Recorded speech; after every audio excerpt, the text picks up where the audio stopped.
What is up YouTube, and welcome to this Wonder Woman video. So if you're new to the channel, please consider leaving a like and subscribe if you did enjoy the video at the end. So I wasn't going to do a video today, but we've got some interesting stuff coming out of Cineworld Europe in Barcelona in Spain.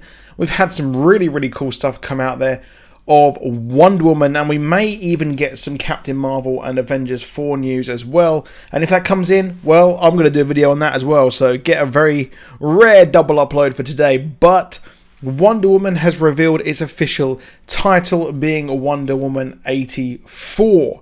So it's obviously set in the 80s, and well, you guessed it, 1984. This was pretty much confirmed on Jeff Johns' Facebook page, where he showed the logo, or at least the working title for this movie, and it's going to be awesome. I'm really excited for this movie because Wonder Woman really was a gem of the DCEU, which arguably it hasn't performed that well, this franchise, but there have been some flashes of a real good time in this so far.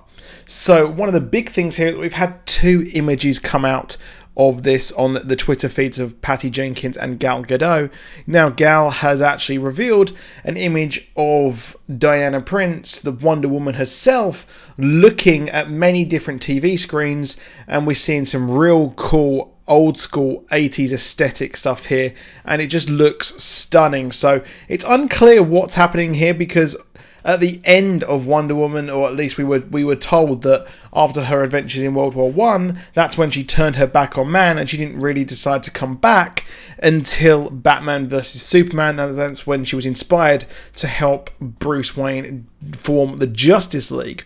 So what is going on here? I think they might be retconning this a bit because they want to tell some stories of her. It's kind of odd that they're going, I think, forward with this. If they want to build a universe, you'd think that what they would want to do is actually put something after Justice League, so have a Wonder Woman adventure set after the Justice League. But considering the fact that she has been a hero essentially since 1918, roughly around about that time, well, that's a huge long time to tell stories. That's over 100 years that she's been around in the realm of man, telling and kind of saving people and things like that, if they're going to be changing this around.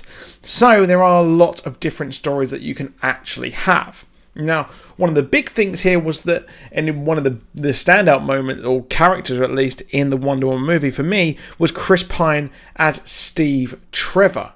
Now, Steve Trevor is a fantastic character, but he perished at the end of the first Wonder Woman movie. So we've had a new shot of him back, and he's dressed like the 80s has thrown up all over him. And I'm loving that image of him at the moment, where he's looking and standing around in some kind of American mall. So not sure what's happening there. I'm not sure how Wonder Woman will be looking at the 80s excess and glamour, the peak of the Cold War, the major moments when the world was coming to a standstill. Now, part of me is thinking that possibly she did retire from the world of man after World War I. Maybe she came out for World War II. But here, I think that this was a time when people really thought that the world was going to be destroyed and there would be a nuclear holocaust. So maybe she decided to come out of retirement to fight this villain that is here right now. And it's Kristen Wiig is playing the role of Dr. Minerva. Barbara Minerva is, of course, the cheetah, and, well, I'm not sure what version they're going to be going on here, because there are many different versions that we could actually have. But we've got the New 52 version. Possibly, I think we're going to see Kristen Wiig's character. She will have explored the world, and she's found the god, or the kind of the plant god, Kataga, and then she is trying to be saved. I imagine that she will strike up a bond with Diana, considering that Dr. Barbara Minerva, she was very much interested in the world of Themyscira and all this kind of mythology and things like that. Well, I think that we will see her become the cheetah. Now, of course, we've got another person in this movie who is an absolute favourite of mine. It's Pedro Pascal of Game of Thrones fame. So he will be in this movie in an unmentioned role. Will he be playing? Well, a lot of people are thinking that he will be the male cheetah, Sebastian Ballesteros, who actually took over the mantle of the cheetah from Barbara. Now, part of me is thinking that what would be cool is if we actually see this Sebastian, he's the one who kind of engineers the cheetah being made and funds this trip to Africa to actually have the cheetah be created, and then he takes it over for himself. So that'd be pretty cool there, to be honest.